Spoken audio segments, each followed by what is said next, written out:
Assalamualaikum warahmatullahi wabarakatuh. Saya di sini akan mempresentasikan hasil makalah kami yang berjudul Arsitektur Komputer. Saya sendiri Pinka Andrianti dengan NPM 2018-11062 dan rekan saya yang mengerjakan makalah tersebut yaitu Wahyu Eka Pratama dengan NPM 2016-11063. Baiklah, ini latar belakang dari makalah kami. Akhir-akhir ini perkembangan IT di dunia sangatlah pesat. Sesuai dengan perkembangan zaman dan cara pemikiran manusia terhadap komputer. Komputer dirancang untuk mempermudah dalam pekerjaan manusia. Di dalam makalah ini, penulisan mengenai siklus instruksi.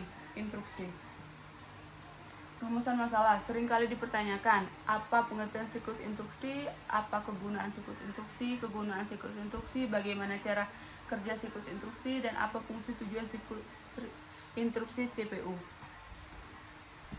Kita akan membahas pada makalah ini itu yang tertera. Kita akan membahas pertama pengertian instruksi. Instruksi adalah suatu permintaan khusus pada mikroprosesor untuk melakukan sesuatu. Jika terjadi instruksi, maka komputer akan berhenti dahulu apa yang sedang dikerjakan dan melakukan apa yang diminta oleh yang menginstruksi. Instruksi merupakan subrutin yang sudah tersedia dalam memori komputer. Jenis-jenis instruksi. Internal HW instruksi, yaitu ada tiga jenis instruksi. Internal HW instruksi ditimbulkan atau digenerasi oleh peristiwa tertentu yang terjadi pada waktu atau selama eksekusi program. Diatur oleh HW dan tidak mungkin diubah. Contoh, tipe instruksi control clock. Internal HW call instruksi ini untuk memanage time to date. 2. External HW instruksi ditimbulkan atau digenerasi oleh device peripheral, mice, keyboard, dan printers. Biasa juga ditimbulkan atau digenerasi oleh CO prosesor. Tidak mungkin mendaktifkan. Tidak dikirim langsung ke CPU, melainkan ke IC yang memiliki fungsi atau menghandle secara eksekutif interrupts. Ini IC PIC8259A yang dikontrol oleh CPU dengan menggunakan router komunikasi patch control. Fungsi dari interupsi.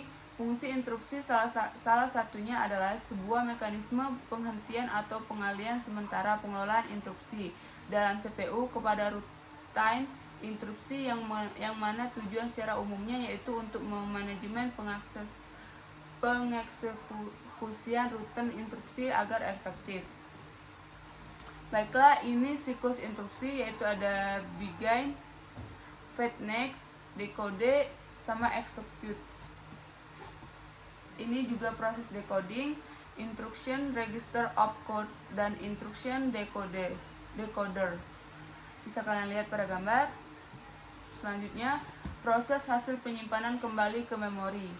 Ada dua, yaitu memory address register dan memory data register. Memory data register itu bisa bolak-balik, terus kalau memory address register itu cuma bisa satu arah.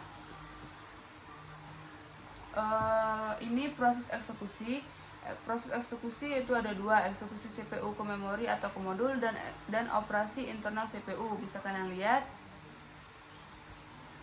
Ini siklus instruksi dengan interrupt, yaitu ada siklus pengambilan, siklus eksekusi, dan siklus interupsi. Itu ada sedikit flowchartnya. Dan pengelolaan interupsi itu terbagi atas dua, satu pengelolaan interupsi sekuensial dan pengelolaan interupsi bersarang. Dan bisa kalian lihat pada gambar. Sepertinya itu saja hasil dari presentasi kami. Bila ada salah kata saya mohon maaf. Wassalamualaikum warahmatullahi wabarakatuh.